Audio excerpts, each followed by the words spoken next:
Сооронбай Шарипович, WhatsApp'tan жазганым үчүн мени 7 жылга чейин соттоп жатышат. Кечирим сурайм. Сайтыбыздын электрондук дарегине мына ушундай билдирүү келди. Алмазбек Айдаров өткөн жылдын октябрь айында WhatsApp'tan улуттар аралык сөз таратканы үчүн УКМК тарабынан 4 жылдан 7 жылга чейин соттолуп жатканын айтып, ал кылганы үчүн президентке кайрылып кечирим сураган. Ал 2 баланын атасы жана учурда аялы кош бойлуу экенин, ошондой эле апасы майып экенин айткан. Ал үй бүлөдө 10 адам жашаарын жана аларды өзү багып жатканын кошумчалаган. Булак чагылган чекитке эже.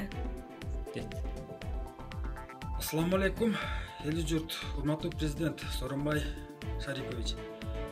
Мен Айдаров Алмазбек Тургунбаевич 2018 жылы октябрь айында ГКМБ тарабынан улуттар аралык касташуу 299 статья менен айыпталып жатам. Үйдө отуруп билбестиктен, түшүнбөстүктөн WhatsApp соц тармагында жазган сөздөрүм үчүн мени 4 жылдан 7 жылга эркиндиктен ажыратып жатат. Эч бир аргасын таппай сизге кайрылып жатам, урматтуу Сооронбай Шарипович. Мен билбестиктен, түшүнбөстүктөн WhatsApp соц тармагында жазган сөздөрүм үчүн өкүнөмүн. Мага жардам берүүңүздү суранам.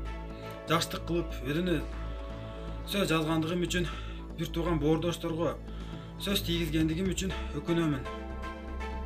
Өзүм 2 баланын атасымын. Аялым кош бойлуу. Атам 3 даражадагы майып.